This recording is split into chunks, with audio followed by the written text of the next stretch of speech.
I needed to be right for two reasons. One is I just didn't want to be wrong. And the other is if I was right, democracy is in better shape. You know what I'm saying? Like, it's nice to not be wrong, but also it's nice to know democracy is doing what it's supposed to do.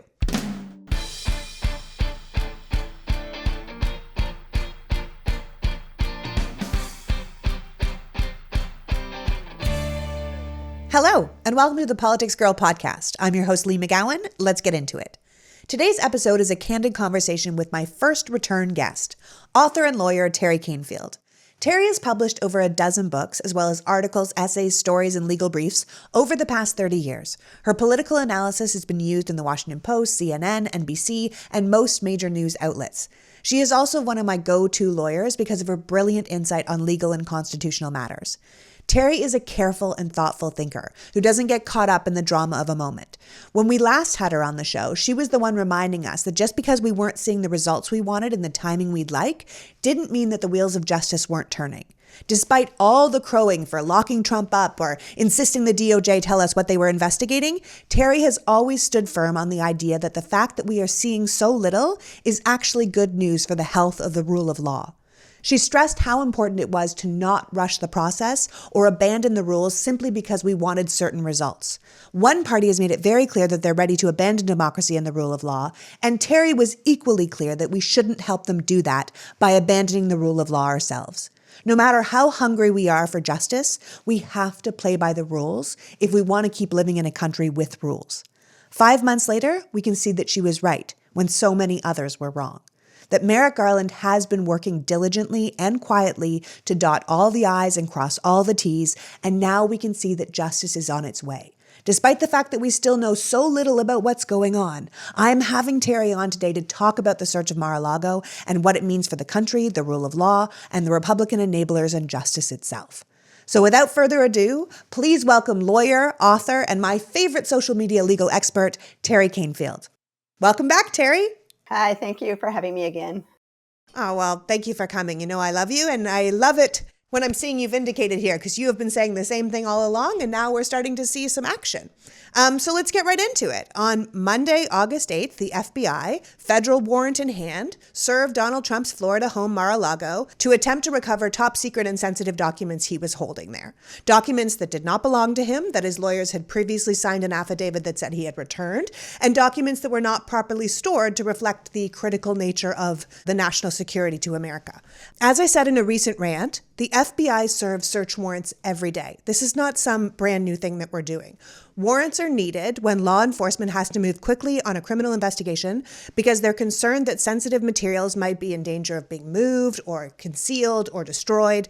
And a search warrant doesn't necessarily indicate the accusation of a crime or the subject's guilt, but it does indicate a sense of urgency because it's only used when law enforcement can prove that a subpoena or a summons or a request isn't going to work. And in this case, that was the case. Now, you recently did a breakdown on your blog at terikanefield.com about the insane events surrounding this warrant being served, which you called perhaps the weirdest week in American presidential history, which I thought was exactly right.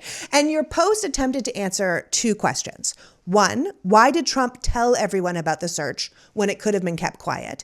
And two, knowing what we know now, why is the GOP continuing to rally around this quite obvious lawbreaker? So let's talk about that, right? What are your thoughts? Well, starting with the week, sort of the crazy things that happened. Well, after the search, nobody talked about it at the time. It didn't go public. The DOJ didn't announce anything. It could have been very quiet, but Trump went public. And he didn't just go public, but he called it a raid and a siege, and his home was being occupied, almost like a military occupation. And this was sort of annoying because what really happened was that they showed up with the search warrant. They were allowed in. They looked for the stuff they needed, and they stayed to what the search warrant indicated they could take. They took the stuff that they needed that was rightfully theirs, belonged to the government, and they left. So it wasn't anything like a raid or a military occupation. And so why did he go public with this? Well, oddly enough, we found out later, which didn't surprise me, we found out later that he was actually upbeat during this search. He was actually upbeat. This is the Washington Post. I have it linked on my website. The Washington Post reported that he was persuaded that the DOJ had overreached and that this would play into his hands politically. So he's complaining about it, but he's also feeling kind of like, that they see they've done the wrong thing and it's going to make me look good and it's going to work in my favor. Well, when he complained about it, what he did is he tried to cast it as and in fact, he said the left radical Democrats are after me. And because they're after me, they're after you. So it wasn't so much a complaint. It looks like a complaint. It wasn't so much a complaint as it was an attempt to create a media narrative that he believed would help him politically. He's been off stage. Nobody's been paying attention to him. DeSantis has been getting lots of attention. Now he believed that the DOJ overreached and that this is going to play into his hands. So he immediately cast it in public as they're coming against me. They're going to come against you. The radical left Democrats have targeted me. And he created what he likes, which is an us versus them, the bad, evil DOJ coming against me. And so now he's front and center and everybody has to take sides. Are you going to side with Donald Trump or are you going to side with the radical left Democrats? Well, now he's created an us versus them situation where he thinks everybody's going to come to his side. And he wasn't wrong about what the GOP leadership did. So what he did is he decided to cast the whole thing as a cultural war. And he's now back to center stage. And people were sure leading up to the release of the search warrant, people were sure that he really didn't want this released. Why would he want it released? Because it made him look bad. But it turned out he did want it released. It is kind of a strange attitude considering the nature of the documents, right? That we know we're missing. I mean, this is sensitive, intelligent information. And it is kind of a weird attitude to be like, what? So I had it. So what? Like, it is a very odd combination. But if you're looking at it like he needed to get back to center stage, he needed to get back into the spotlight, he needed to make an us versus them narrative, then it makes a little more sense because it's not like the National Archives hadn't asked for these things back already. It's not like they hadn't even come to Mar-a-Lago to get them back already. So this isn't new. He also apparently, that was his first reaction, but then later this was compounded with some serious panic because he I should think so. But not at first. And that's what was weird. But it was later in the day. It wasn't that much later that he panicked a little bit and thought, oh my God, are they really going to prosecute me? He apparently did not think this was possible. Now, I can tell you that people who are searched are very rattled afterwards. That's generally what happens. You're rattled afterwards. It's really unnerving. And but it wasn't until a little bit later that he started to panic a little bit and think, are they really, really going to come after me? But he didn't actually think so. But I think the two came together with, go ahead and prosecute me, and then I become a victim. And big martyr. And then everybody has to rally behind me, so now nobody's going to think about DeSantis anymore. Well, I'd love it if we didn't think about DeSantis anymore, but I don't think that's a possibility. Now, approving this search isn't the only thing Merrick Garland and the DOJ did that week, right? He indicted the 4 police officers connected with the shooting death of Breonna Taylor. The DOJ issued subpoenas to Pennsylvania lawmakers who tried to replace their electors with Trump electors.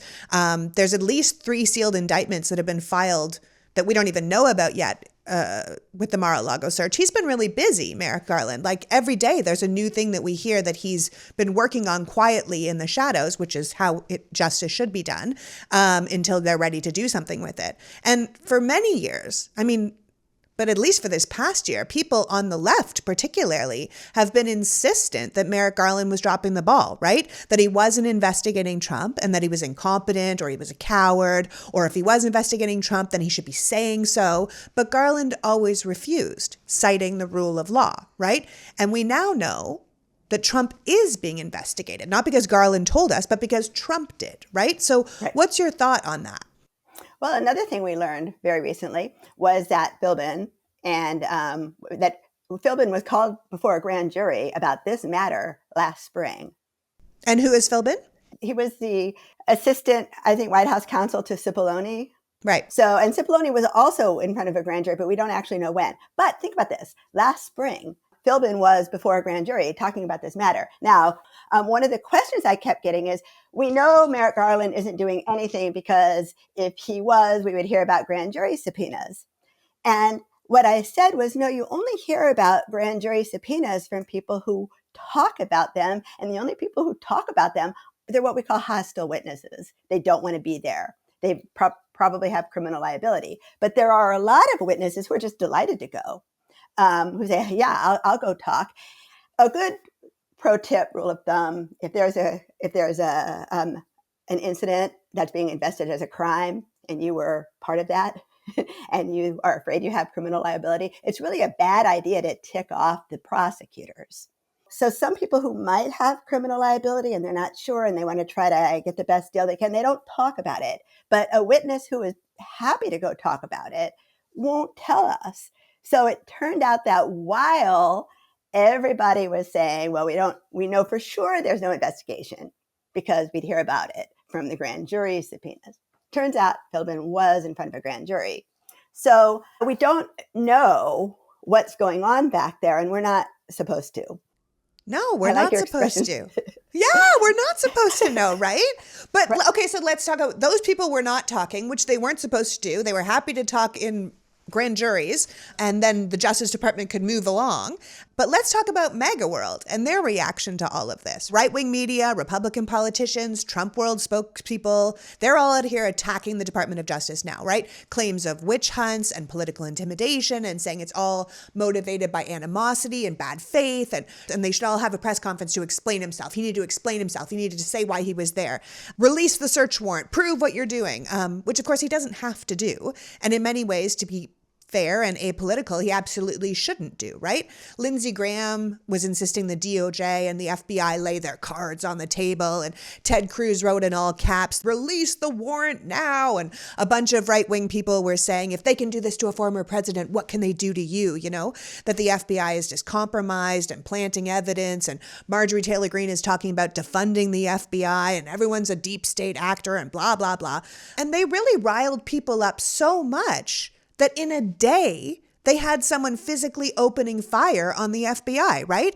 This shooter who was at the Capitol on January 6th and very committed to Truth Social and all the right-wing conspiracy theories, wrote that the search of Mar-a-Lago was a call to arms and people needed to kill the enemy, who in this case was the FBI. And the police ended up shooting and killing this man as he tried to breach the FBI building in Ohio. You know, these are real world effects that these lies and propaganda and fear-mongering have on the world. And what's your thought about that?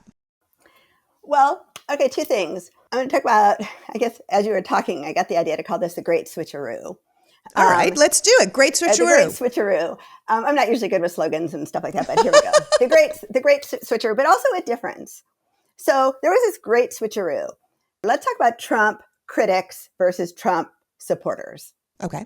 It's easier than left versus right or Democrat versus Republican. Okay, so prior to the search, the Trump critics were enraged with the DOJ. They were saying all the same things that MAGA world is saying now. They were saying, we don't know what's going on. He needs to tell us. He needs to. And then they were using these ridiculous arguments that the public has no faith, so he needs to restore faith by telling us what's going on. But the reason the public had no faith is because they were attacking the DOJ. So first they attacked the DOJ for a year, and then they say, well, the public now needs to be reassured that there is an investigation. They were demanding Trump critics, as of 2 weeks ago, 10 days ago, 7 days ago, were demanding that Merrick Garland tell us that Trump is being investigated, tell us what's going on. Now, boom, switch. Now there's a search. And suddenly, overnight, all of these people are now getting it. Because a lot of things have happened this past week where Merrick Garland had to explain why he can't give in to the right wing are the Trump supporters. Okay, so great switcheroo. So now, after the search, we have the Trump supporters saying exactly the same things that many of the Trump critics were saying before. Put your cards on the table. We need to know. Don't, da da da da da da. But here's the difference. The difference is that when the Trump critics were attacking the DOJ, it didn't incite violence. Like, what are we going to do? Go, hit him with our purses? It's like I don't have I don't have what are those guns called? I mean, we're not violent on our side. We're just not. So the right wing or the Trump supporters are plugged into these very extremist, militant groups. So even though there was a great switcheroo, the only thing that happened on this side is it gave me a lot of work because I had to keep answering these panic questions about why Merrick Garland was not announcing whether there was an investigation. So it was a kind of pain in the neck, but there was no threats against people's lives. People weren't dying. But as soon as Trump and all of the right-wingers began attacking the DOJ, now you've got a call to violence. And I think that was what Merrick Garland reacted to mostly. I mean, he said he was furious about these unwarranted attacks on the DOJ. Really, what Trump did this past week was the same way that he directed all that violence and anger against Congress and Pence. Now he directed it against the FBI and the DOJ. So it's very dangerous. Yeah. And only one side, as you point out, only one side is radicalized to violence. One side is very good at complaining, but that is not the same thing as bringing a military group or arming yourself against whoever your perceived enemy of the day is. I think we have to remind people that it's not the responsibility of the Department of Justice to reveal details of investigations to the public, whether you're a Trump supporter or against Trump. It's not the Department of Justice job to do that. They don't talk about ongoing investigations and they owe us no information. Garland pointed out at the press conference that a lot of their work, by necessity, is conducted out of the public eye. They do that to protect our constitutional rights and protect the integrity of investigations. Long-standing departmental rules and ethical obligations, he said, prevent me from providing any further details, which is why he didn't even answer questions at his press conference. He took full responsibility for the decision to search Mar-a-Lago, that he personally approved it, but he said, I'm not taking any more questions because that is not my job. Now, he's been saying these same things for a year. For so long. But the Trump critics didn't hear it. Or they thought, yeah, it's all words. It's all blah, blah, blah. Or things, or they argued to me that, well, he's sticking to rule of law, but you can't stick to the book when it's burning. And, whatever they were arguing, that he said all these same things. The way you save rule of law is with rule of law. The way you save democratic institutions is to preserve the integrity of democratic institutions. And people actually called me, they think it's a bad word, they call me an institutionalist. What, Teri? Oh gosh, I am. But no. Democratic institutions are what makes a democratic republic. And so he's been saying these things. And so what was really interesting, back to the switcheroo, what was really interesting was all of a sudden now it makes sense to people. But it made sense to people because now releasing too much information at this point will help Trump now that he knows there's a criminal investigation. It lets him know where they're looking, what to look for, how to defend himself. Which witnesses to intimidate. Witnesses to intimidate. So now that everybody knows that there is a criminal investigation, now they understand why it has to happen off stage. If all the witnesses know what the other witnesses are saying, then they coordinate their stories. If you don't know who's in there and you don't know what they're saying, then if you want to lie, you're at a huge disadvantage. Which goes back to your big switcheroo, right? Because the people that were calling for more information are now like, oh, you can be quiet now. You can say nothing now because we can see that you're doing something. So now do it by the book. Do it by the book. Now they're all institutionalists. And the people that want to know are the people that want to get their stories straight so that they can have the best defense. Now, as far as the search itself and talking about defense, there have been a number of what you have called ludicrous defenses coming out of Team Trump and what was found. Do you want to go through those with me? The ludicrous defenses that we've been hearing so far? Yeah, they're pretty silly. Okay, so the first one was evidence was planted by the FBI. Oh, that was the first. That's good, right? Because now you just told us that they're going to find evidence. So the thing about a search is you don't really know if they're going to find what they're looking for. Although they were pretty sure. In this case, they made sure it was there before they went in because this is, let's call it very high profile. How's that for an understatement? Okay, Very good. Very high profile. So, but when if somebody if they think you've got something illegal and they've got probable cause to believe that you have something illegal in your home, and they know they can't really ask you for it because they're just like toss it into the fireplace. So they come in to get it. Now, did they find it? That's always a question. Did they find what they were looking for? Well, we knew immediately that they found it because Trump said they planted it. And I heard that now. I told you last time I was here, I did defense. I'm on the defense side of criminal law. And the thing about they planted it is that's really hard to prove because there's things called the chain of custody, and everything is taken care of. Now, yes, there have been in our history some occasions where the police have not always behaved the way they're supposed to, right? Yes, but it's a lot easier to plant a dime bag of cocaine or whatever a dime bag actually is, because I'm such a square. But it's a lot easier to plant drugs on one guy who's on the side of the road than it is to plant top secret evidence you have no access to into an ex-president's house. I mean, like, you don't have access to it to begin with, so I don't know how you're planting it, right? Right. So when he said that just immediately, I mean, it was a dumb thing to say. And then, of course, all of his minions picked it up. But immediately what you hear in that is, okay, well, you don't have to worry that they went and didn't find anything. They obviously found some pretty shocking evidence. And then there was everything they found has been declassified, which is also very interesting. If you planted information, to know what was planted was also declassified. And not to mention the fact that the statutes the statutes that were listed, classification has nothing to do with any of those statutes. So whether or not the material is classified, it ups the ante a bit. So if you're stealing things, you're stealing things. If you have documents you're not supposed to have, that you have documents that's bad. But if you have documents you're not supposed to have, and they also happen to be nuclear secrets, then it just makes the theft so much worse. But it doesn't change the what we call the elements of the crime, what they have to prove.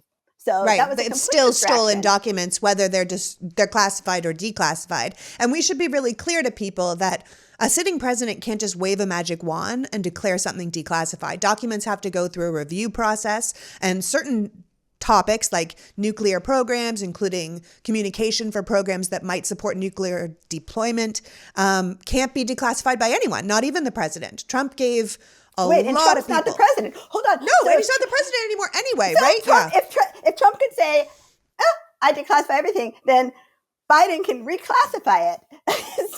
So Trump says it's all declassified, and Biden says, no, you're not the president. I classify it. I'm going to classify every single thing. You know, it's like, this is so dumb, right?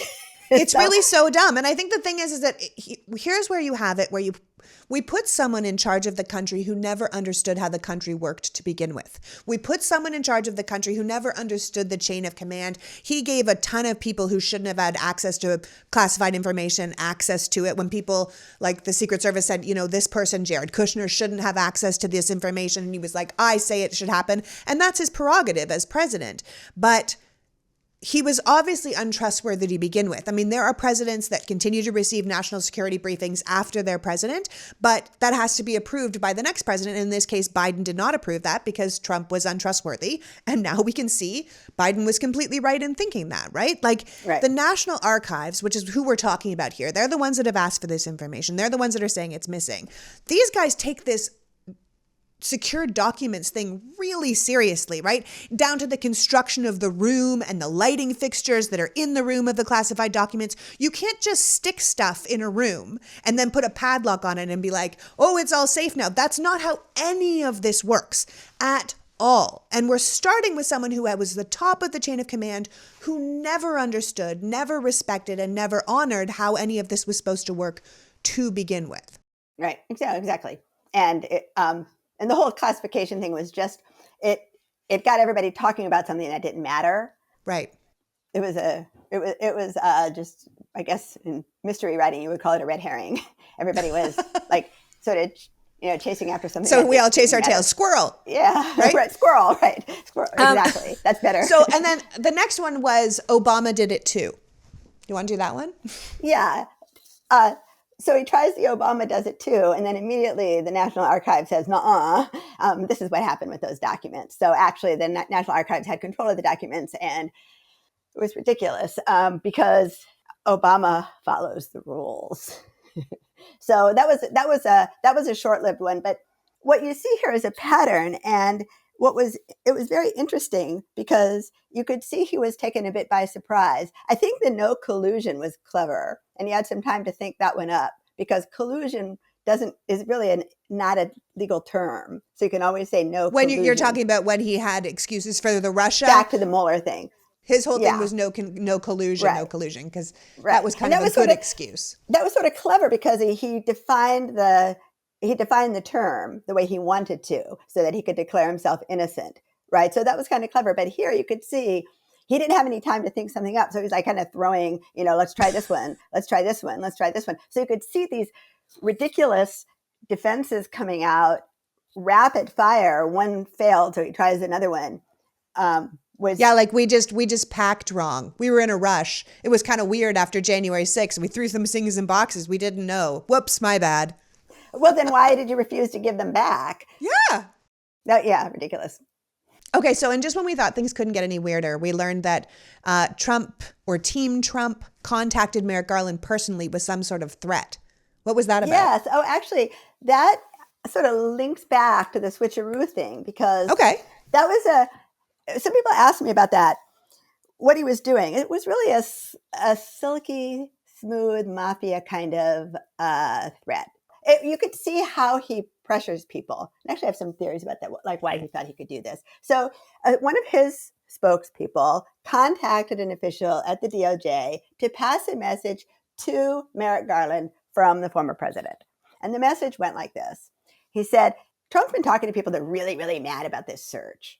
The temperature's really high. The fever's really high. What can I do to bring down the temperature? So basically, he sets the fire. Everybody's really mad. And now Merrick Garland is supposed to be intimidated by this. And this is the kind of thing that he's always done. And like things can get really bad. It looks really bad. This looks really terrible and violent. What can we do to fix it? Right. You're like, you caused the problem. Exactly. Right. Nice little DOJ you have here. Wouldn't it be a shame if people got really, really mad at you? Well, too bad if something happened to it. Yeah. Right. And so, and that was shortly before Garland made his, announcement. And it was also the same morning that somebody was killed trying to attack an FBI office. So I think I see that along with the fact that when what Trump was basically trying to do was intimidate, and you could see how that would work. So what Trump is not understanding, and I think it might be dawning on him now. I used to tell clients once in a while the cardinal rule of power struggles. Don't get into a power struggle with someone who has more power than you do. And this is something that a few of my clients needed to hear once in a while. I had a client once tell me he was going to go in and tell the judge a thing or two. I was like, and no, you're not. So Trump has been in a lot of lawsuits. He's never been the subject of a criminal investigation. But in a lawsuit, in civil litigation, it isn't very civil, right? They threaten each other. They try to intimidate each other. They're two citizens in a court battle over basically money or whatever, right? But a criminal matter is not two equal litigants. A criminal matter is an individual, a citizen, up against the government. Now, the government has all the power. What the citizen has is rights. And the reason you have rights is because the government has all the power. And so what Trump doesn't seem to understand is that he's a former president. He's just a citizen. And that Garland has government power. And so the kind of threats that might work against, there's been a lot of witness intimidation.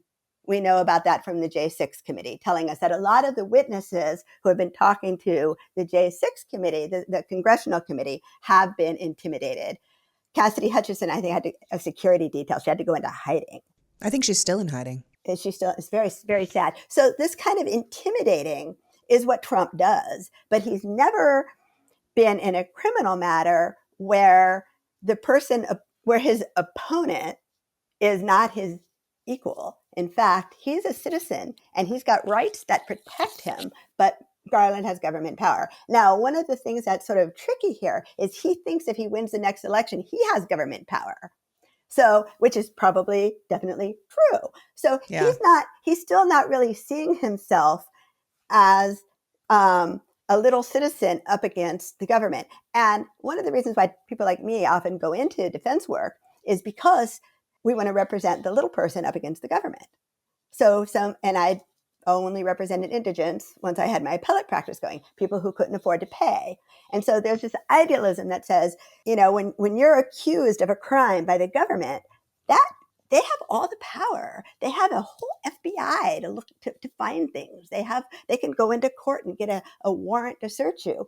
And so that threat that Trump made, or that communication, even if you don't see it as a threat, what can we do to bring down the temperature? He's not understanding the power dynamics here. And I can tell you that somebody with a criminal defense background is going, oh my gosh, like this is, you don't test out defenses in the media. All of this can be used against you later. So some of these are admissions. Some of his defenses. Yeah, no, he should use his right to remain silent, but he thinks he still has all the power. Well, that's why you have the right to remain silent, because they can search your home, they can get your documents. They used to be able to beat a confession out of you, which actually basically they beat confessions out of Black men in the 20s and 30s and 40s. And we put a stop to that, which is why you have a Fifth Amendment is now upheld as you really don't have to speak, because forcing people to speak doesn't work real well.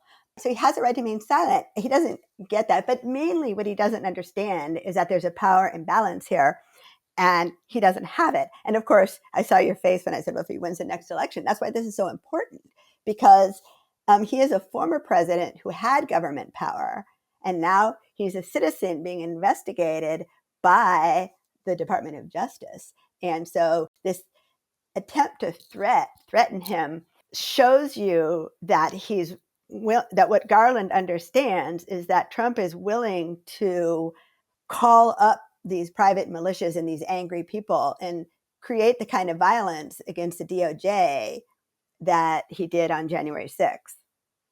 Okay, so that feels like a good start at attacking the craziest week ever in presidential politics. So let's just take a little break to thank our sponsors for making this conversation possible. And we'll be right back after this with Teri Kanefield. Okay, so our family received our first delivery of Splendid Spoon when I was away. My husband was thrilled because he was working so much that he didn't have time to think about his meals. And all of a sudden there was Splendid Spoon, a meal delivery service that comes ready to eat. You don't have to spend all your time cooking or putting it together. It's just right there for you to heat up, and it includes smoothies and juices and things that are there in your fridge, ready to drink when you need a healthy snack or a vitamin boost. When I got back from Toronto, there was still a bunch of juices left, and for me, juices are where it's at. Most of the time, I would rather be drinking a juice or a smoothie than eating almost any food, so this was perfect. And if you've listened to the podcast, I've said it before, that when Splendid Spoon approached us as a sponsor, I wasn't sure I should say yes because the meals are all plant-based and our family isn't vegetarian. But with delicious dishes like creamy mushroom and spinach noodles, coconut curry, and lemon wild rice and broccoli, I can't say that we've missed out on the meat all that much. I love the idea of incorporating healthier eating, but not having to cook or figure it out for myself.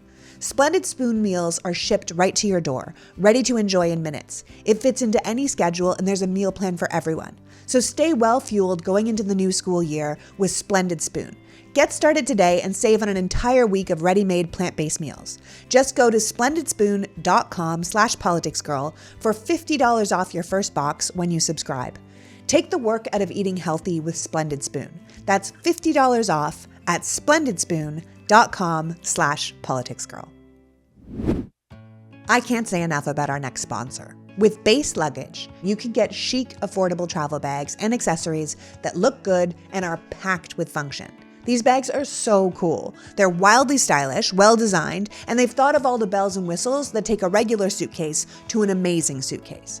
They have 360-degree gliding wheels, so they roll around without any effort, a cushioned handle that's super comfortable, a built-in weight indicator that tells you if you're over 50 pounds, washable bags for all your dirty clothes, and all the interior pockets you could ever need to keep your luggage organized. The luggage comes in multiple sizes and colors, and for shorter trips or for your carry-on, the Weekender is a bag that looks good, fits everything, and sits right on top of the other luggage. Right now, Base is offering our listeners 15% off your first purchase by visiting basetravel.com/politicsgirl. Our family started with 2 weekender bags and 2 of the small travel bags, but we ended up ordering a larger suitcase right away because they all go together. The big one even has a hook to connect the little one to. Honestly, it's amazing. So if you're gonna take the deal, personally, I'd order all 3 at once. Just go to basetravel.com/politicsgirl for 15% off your first purchase. That's Base, spelled BEIS, travel.com/politicsgirl. So much thought went into this luggage. I can't rave enough about it. Basetravel.com.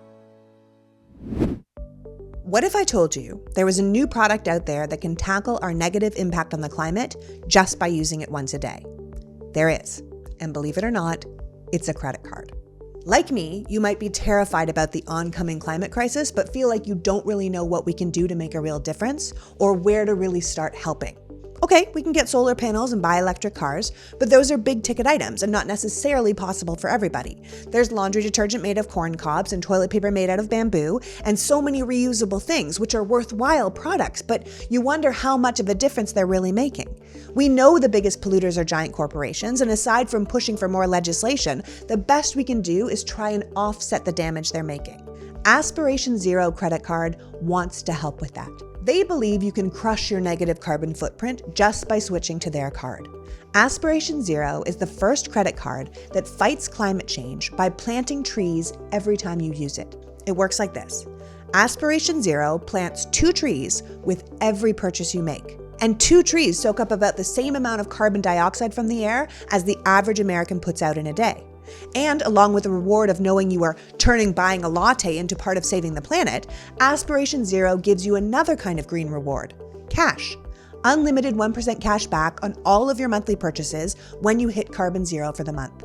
Aspiration has already made a huge impact with clients using their card. They've already planted 75 million trees. So make your dollars make a difference. Apply for the Aspiration Zero credit card today and earn a $300 welcome bonus after spending $3,000 in the first 90 days. Apply right now at aspiration.com/politicsgirl to go carbon neutral effortlessly and earn a $300 bonus. That's aspiration.com/politicsgirl. The Aspiration Zero MasterCard is issued by Beneficial State Bank, pursuant to license by MasterCard International Incorporated. Good credit required. Terms and conditions apply. Okay, so let's go on to the other question from your blog. Why does the GOP continue to defend Trump no matter what he does, right? It's the fact that no one can admit this man might have done something wrong. Like everyone else, every other thing has to be a liar except for this man, right? Despite all evidence to the contrary. And this is what makes people think that Trumpism is a cult mentality, right? People are unable to break with the cult and will continue to vote against their own well-being of either their voters or their own well-being of their personal self, just to own the libs or defeat the Democrats, right? You've pointed out that Harvard professor Daniel Ziblatt, he talks about the conservative dilemma. And the conservative dilemma is that conservatives know that their economic and social policies are now deeply unpopular. So to win elections, the GOP has found a formula of weaponizing white rage, right? They invent enemies, they invent crises, and then they promise to protect their voters from those enemies and self-made crises. So what is that all about? Why do they continue to double down on this? What's interesting about that question is people from different disciplines will answer it differently. Okay. So, for example, a psychologist will have one kind of an answer, a political psychologist will have one kind of an answer, a historian will have another answer. But I'm going to give you the sort of political, legal answer to that. Is there's actually 2 parts. One is that there are not enough voters to vote conservative. So by the time we got to the 50s and 60s, that was pretty clear. That that's when we had sort of a shift in the parties. But what Reagan did is he deliberately brought in this white rage so that the conservatives, what we call traditional conservatives, ended up getting enough votes to start winning elections by bringing in people who were voting for cultural reasons, like abortion. Like the religious right. That happened during Reagan and the abortion one-issue voter. Right. And right now, demographically, without Trump voters, the Republicans have really no chance of winning a national election. So there's really two things. One is they're afraid to lose those voters. Now, a lot of these Trump voters were not voters before 2016. Trump sort of reached into these rural areas and turned some of these people into voters who were never really voters. But in terms of who has been voters, we have this kind of demographic shift. So the Republican Party really is very white, and the Democratic Party is very diverse. But with every year, and the Republican Party, the Fox viewership is older. So they're older, they're white, they're a very limited demographic, where the Democratic demographic is getting larger. So every year we get more diversity. We get, younger people are coming in. And so left alone, the Republicans are in big trouble demographically. So what Trump did was he saved the day, and Mitt Romney lost, right, to Obama. And so what Trump did is he went into these rural areas and he turned these angry white militia kinds of people, these chauvinists, into voters. And so now, because of these voters, they can have a chance again at a national election. And what DeSantis is trying to do is get those Trump voters. So that's why there's an interesting dance between DeSantis and Trump, but they're stuck with catering to these voters. That's the first part. The second part, and this is what people have a hard time with, for a long time, people believed that, well, the reason Lindsey Graham was doing whatever Trump wanted was because he was compromised. Wrong. They prefer a Trump. Wrong. No, he likes what Trump stands for. Before Trump, that was unspoken. But Lindsey Graham would rather have a Trump-style autocracy than a liberal democracy, where really everybody has an equal vote, and the demographics of the country keep changing, so that these white guys are no longer minority holding power. And so they also like what Trump stands for. Some of them who don't want to admit it. So they think they're supporting Trump because, for those two reasons, they want his voters, and they actually would prefer a Trump-style autocracy. Yeah. I mean, you recently quoted Ruth Ben-Ghiat, who was just on this show, saying that there's no bridge too far for the GOP now. Once elites have made the authoritarian bargain with the leader, they will stick with him until the bitter end, no matter what he says or does. So the choice has been made. They can't reverse course now. They have accepted this anti-democratic means, authoritarianism, lawlessness, as a bargain for power, and they're going to follow through, which is, if one party's decided to abandon the rule of law for power, the other side has to work diligently to be by the book if we want to hold on to it, right?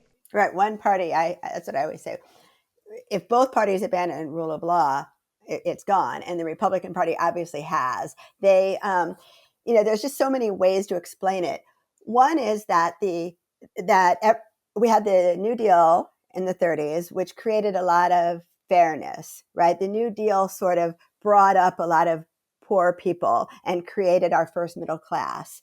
It created a lot of agencies and a lot of regulations. That's really what the New Deal was, going back to the 30s. Roosevelt's New Deal was a set of regulations and creating fairness. That's how we got Social Security, we got workers' rights, we got the GI Bill, we got all kinds of things that created a strong middle class for the first time ever.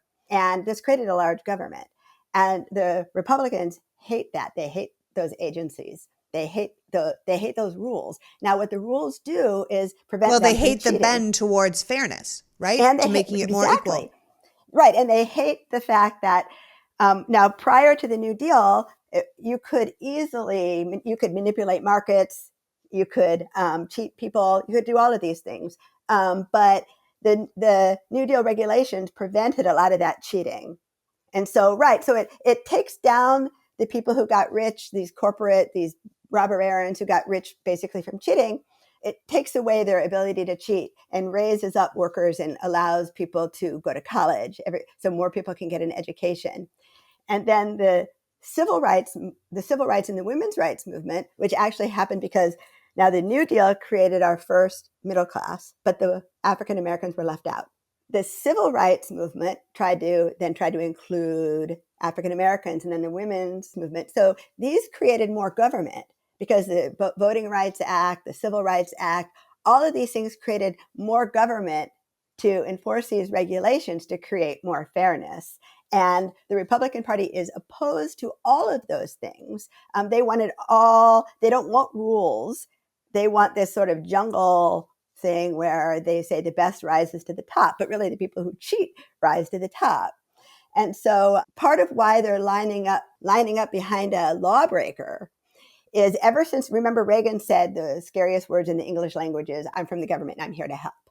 So they've been anti-government for decades. Now, you can either take the government apart bit by bit, dismantle it little by little, or you can bring in a wrecking ball. And Trump is a wrecking ball. And he is lying and cheating and breaking rules. They don't care because they don't think those rules should even be there. Because ultimately they have the same goal, which is to dismantle the government. I mean, you said in your blog, it all comes down to what you think the purpose of government is, right? For many of us, we look at government's job to help people. We think fairness is possible. We think we should be creating policies that make more things fair. But there are people like you're talking about who have a completely different opinion of that, right? They think hierarchy is the natural order, right? That there are some people that belong on top and others who belong on the bottom. And the people with power and money have power and money because they deserve it. And the people that don't. Well, we started as a hierarchy. At the founding of the nation, the idea was that we, the people, really was white, well-educated, landowning men. And women didn't vote. White women had some rights, but they really didn't vote. But black people didn't have any rights. They weren't even citizens. And Native Americans had no rights at all. And so one way to see the course of our history is trying to include more and more people in We the People. So initially, it's a hierarchy. The 19th century was a strict hierarchy with white men at the top, black women at the bottom. And all the laws enforced that hierarchy. So what the laws did was enforce the hierarchy, that black women were at the bottom. Rape of a black woman wasn't even recognized as a crime. And so even after the Civil War, they didn't own their own bodies. So the laws reinforce this hierarchy. And then what's been happening is the progressives, the liberals, the fairness people, we've been trying to get rid of that hierarchy and create rules to make everybody equal. But what the Republican Party doesn't want to do is make everybody equal. That's why they don't like these urban areas where there are a lot of black voters. That's really what it's all about, is holding on to white power. And some of us who are white think it's great to share the power, right? So it's not like it's all whites against all minorities. The Democratic Party is a very diverse party, but the Republican Party is less and less diverse because they want to go back and hold on to the hierarchy. So the way you go back to the hierarchy is you get rid of all of these laws and regulations that have been put in place. So they are perfectly fine with Trump violating these kinds of laws because they'd rather have Trump and that kind of a government where whatever Trump says is the law, because, or put another way, they liked the law back when the laws benefited them. Yeah. Democracy was fine provided they stayed on top. But as soon as we started adding things like worker protection laws and minimum wage and social security and laws against insider trading and women's rights and civil rights, then it became a problem because it was no longer holding up the hierarchy. And so when they say things like defund the FBI, it's not that you're like, how does the law and order part are saying defund the FBI? It's like, what it is defund the federal government who is trying to hold us back, who's trying to change the hierarchy. Exactly. We don't need it anymore. Things like the FBI or the IRS, because they're holding the hierarchy back. They're trying to make things more fair, and that's not what we want at all. So instead of dismantling it piece by piece, you said they're like, sure, bring in the wrecking ball. Just take the whole government down. We'll just do that now. Right. And, they used to be sort of, rule of law was fine because the laws reinforced the hierarchy. Right. And now the laws that the Democrats, like the legislation that Biden has been passing creates more fairness. That's just what it does. It tries to even things out a little bit, make medicine affordable to everybody. That's what they're trying to do. But even people who would benefit from Biden's legislation, they're still pro-Trump because they are afraid of letting go of that hierarchy. They'd rather have whatever position they have on it. Right. That's why they're trying to outlaw abortion and this kind of stuff. They're trying to take us back to a different place where a certain group of people were owed democracy and privilege and the rest of us weren't. And like poor white men, they benefit from white supremacist patriarchy, how they were seen compared to black men or how they were allowed to treat women, right? And that worked for them. And nowadays, those same people are supposed to treat women and people of color with respect. And that system doesn't really work for them because they can no longer cash in on the special privilege of being a white man. So what is their special privilege? They don't like that, right? I think it's even a little more practical than that. Okay. They can't get women anymore. So women don't need them. So young women don't need men. And this is very scary. Well, they don't need crappy men, I'll tell you that. They don't. I mean, and they're fine with like, they can go get jobs. They don't have to have They can have their own credit cards. They can have their own pay their own credit cards, bills. and they don't need men. And so some of these guys, so back in the old days, any man could get a woman. Yeah. There was no such thing as what's this incel thing. There was no such thing as that because women literally couldn't say no. Women had to get married. And the rape laws actually protected the man from, a wealthy white man from false accusation. But if a girl was out by herself, oh my gosh, she's supposed to protect the good. So if a guy grabs her and rapes her, it's her fault. So men could get women. And now this new generation, one of the insurrectionists, I can picture him, but I can't remember his name. But he had this microphone. There was a video of him January 6th in front of the Capitol, and he was saying, "I am a Western chauvinist and proud of it."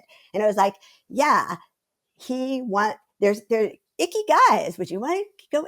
They're icky, and they can't. Women don't want them, and so because they don't need them anymore. Men them. have to be worthy of spending time with a woman and this before is very they just intimidating. Could just be. You know, when you read these 18th century novels, you can see like the girls had no choice. And so this new world where women have equal rights and a black man can be president and beat somebody like Mitt Romney, it's just inconceivable to them. And it's all very, very scary and frightening. And it's a shame. But I think that's a huge driver, is this resentment of what they think they're losing. Yeah, which in many ways they kind of are if they don't evolve. So is it possible Trump just goes down for simple theft? I mean, do you think it's worth it? Listen, he's done the thing. It's not complicated to say he took a thing he wasn't supposed to take, and when he was asked to give it back, he didn't give it back. I mean, it's hard to defend that, right? But like, do you think it's worth charging him for something limited compared to what he did overall? I mean, there are people who are in jail for far less than what the FBI already has that they found at Mar-a-Lago. But there are critics who are concerned that if Trump goes to jail for something that feels small comparative to, say, let's say insurrection or seditious conspiracy, that the charges may just be seen as politically motivated and he could still run for office. And now the perception will probably be different if the records in question pertain to serious national security breaches or, say, nuclear secrets. But what do you think about that? Well, these are two separate investigations happening. Okay. So the matter that was referred to the DOJ by the archives is what resulted in this search. And that's really not connected to the January 6th. Right. And so one of the things that was sort of interesting is everybody was shouting that they needed Garland to acknowledge that Trump was the target of a January 6th investigation. But once they found out he's the target of something else, then they were happy that he's the target of something. That doesn't mean that the other isn't continuing. And I think at this point, we can probably take Merrick Garland's word when he says that he's going to get anybody who has criminal liability connected to January 6th. The thing about the January 6th, though, is it's a harder case to prove because so much of what happened behind closed doors. I mean, it's easy to get the people who stormed the Capitol because they're on videotape and they film themselves committing crimes. It was pretty easy. But what Trump and his pals did was pretty much behind closed doors. The planning was behind. And so it's a lot harder to get the evidence for that. And it's also just a lot harder to prove it.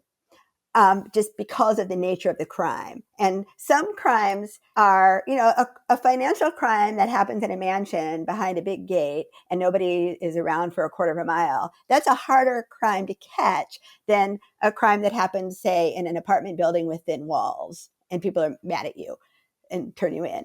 And so the January 6th is a much more difficult, it's much more difficult to put the evidence together, where the elements, it is basically theft, although it's still espionage and it's mishandling, it's obstruction. They're going after him on obstruction and what's called the espionage, but it's really carelessness with national defense secrets. And so I think that this might come first, or it's further along. I'm not sure what the strategy would be with sort of indicting one thing while something else is working through.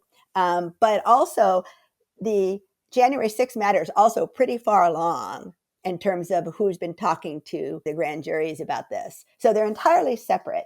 And one thing, if you remember Manafort, when he was charged, Manafort did a lot of really horrible things for a long time. And he was charged basically with financial crimes. It's easier to prove. Once he was charged with these financial crimes, people stopped complaining about the fact that he did these other things he wasn't charged with. So there's kind of different kinds of evidence. So there's testimonial evidence, which someone comes in and they testify. And that's called testimonial evidence. It's good evidence. The problem is that the jury can decide not to believe it, especially if two people give different stories. Then the jury decides. But with evidence that's in the documents, the jury can't ignore it. So it is what it is. It is. And so on Manafort's jury, there was a strongly pro-Trump person who said, I had no choice but to convict, because juries cannot go against the evidence. A jury is a fact finder.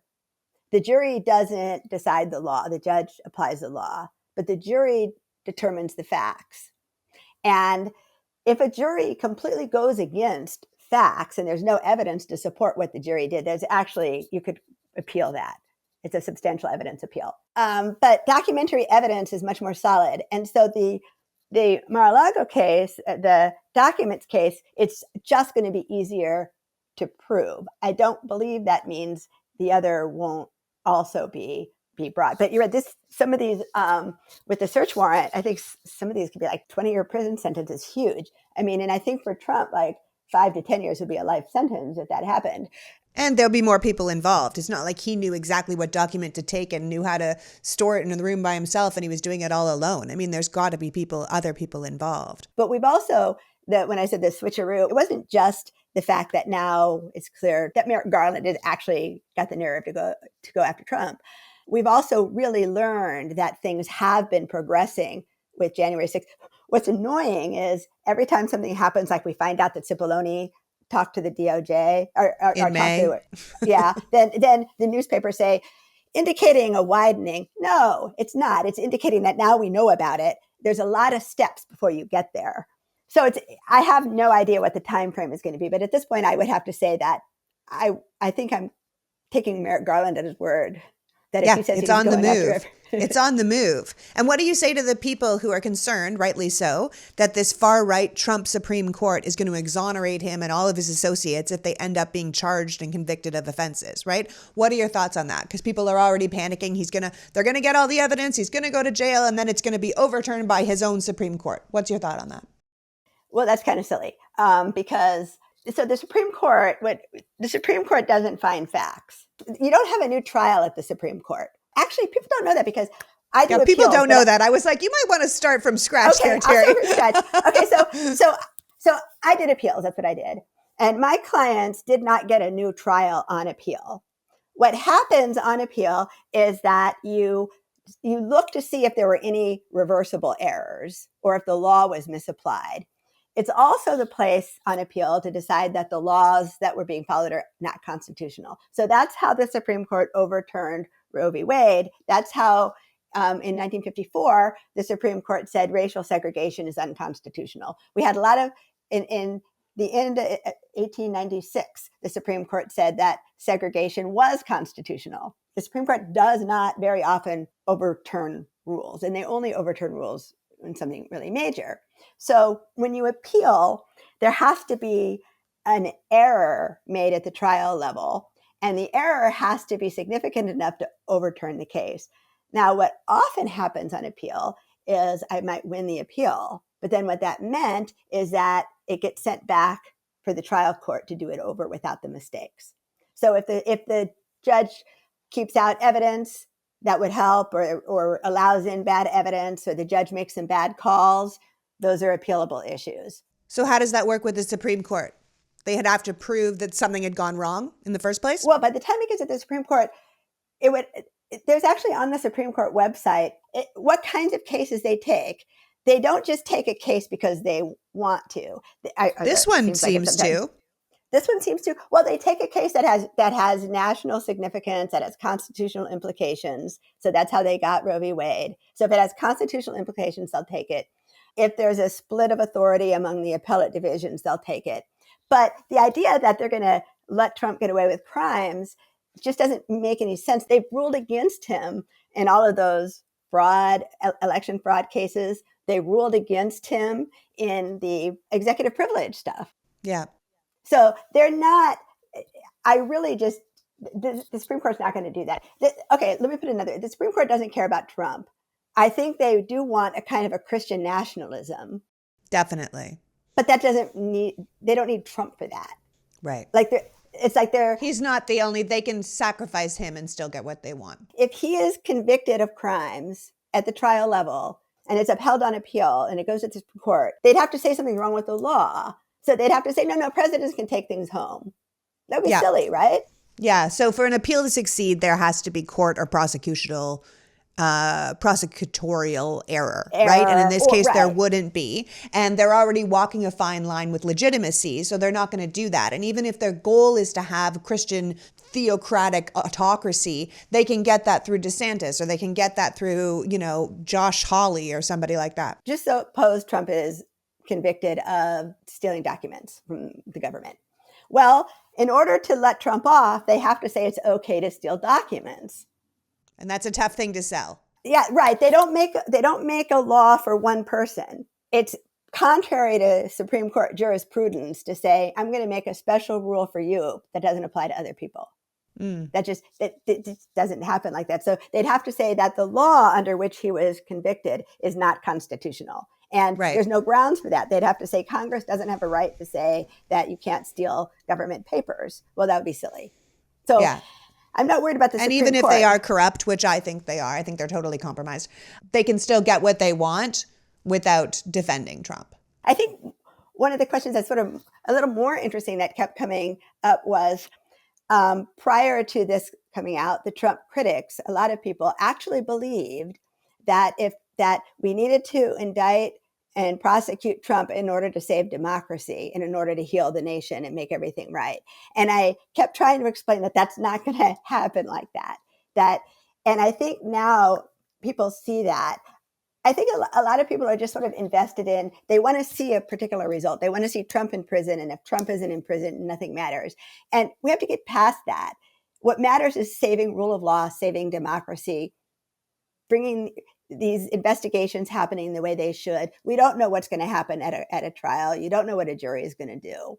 What we have to be sort of rooting for at this stage is for these investigations to be done in a manner that's airtight. The evidence is solid. Juries really have no choice because the evidence is so solid. And one way to do that is with enough cooperating witnesses. And so the goal is to preserve rule of law. And I think this question of, well, what if the Supreme Court overturns it? First off, it's one of those questions that kind of drive me nuts because the Supreme Court won't, but also that's not what we should be worried about. We should be worried about, because if the Supreme Court is willing to do that, we're done. We're done, because that's just not how rule of law works. And I just can't. Too many of the justices were not willing to overturn the election for Trump. They could have done it right then.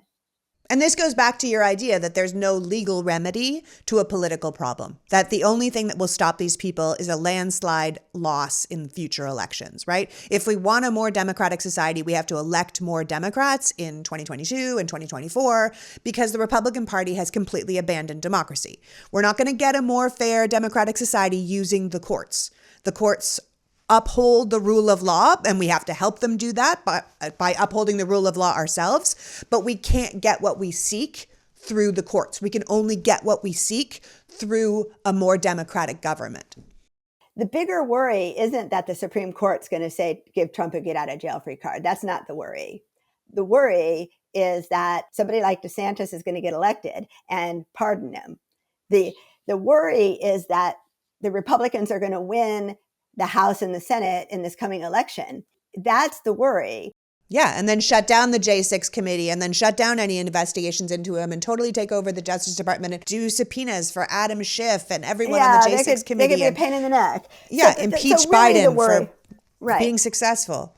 Right. So a much more legitimate worry is that somebody like Trump wins the presidency legitimately. And I mean that we don't do our work so that enough people go to the polls and vote for him after everything we know, or in spite of everything we know, because of everything we know, they still say we want Trump. And the thing about a democracy is that at any given time, enough people can vote to end it.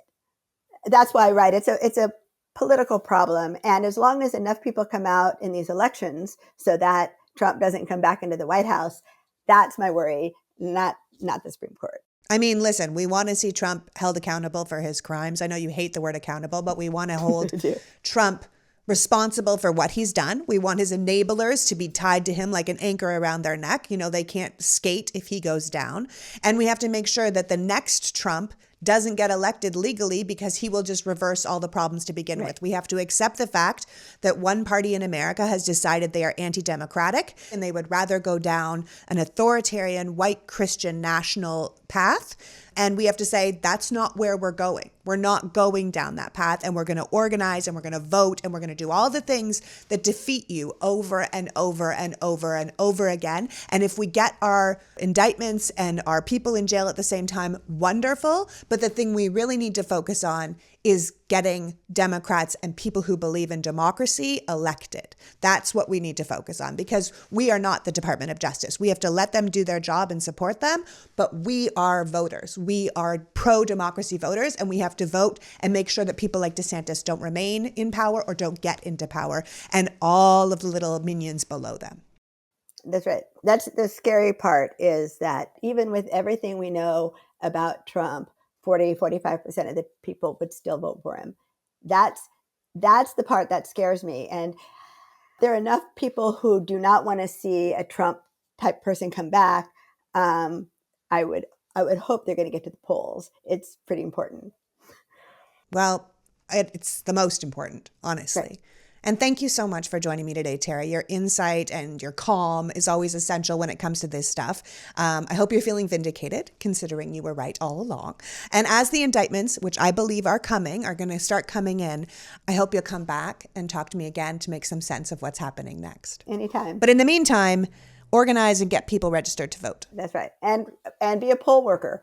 And be a poll worker, yeah. Work Don't let Steve Bannon's whole army do it. Yes, we need people. Be an election judge. You know, you can be the person who counts the votes. Cool, right? Cool. Thanks, Teri. Talk to you soon. All right, thanks. Bye-bye. So that was Teri Kanefield, author, lawyer, and absolutely brilliant legal mind, reminding us that no matter what happens with the Justice Department, and I think a lot is going to happen, so hold on, we can't use the law to solve political problems. At the end of the day, if we want to live in a democratic society with a rule of law, we have to vote for people who believe in democracy and the rule of law. And then we have to whoop these authoritarian wannabe Christian nationalist criminals and criminal enablers at the polls. What has become of the Republican Party has to suffer such landslide losses that they have no choice but to abandon this anti-democratic course of action. What happens with Trump is absolutely secondary to what happens to our country. And I would like to thank Teri for joining us today, and you for caring enough about democracy to be here. Now go out and register someone to vote. Until next week, PG out. The Politics Girl podcast is written and performed by me, Lee McGowan, in partnership with the Midas Media Network, and produced and edited by Happy Warrior Entertainment. All rights reserved.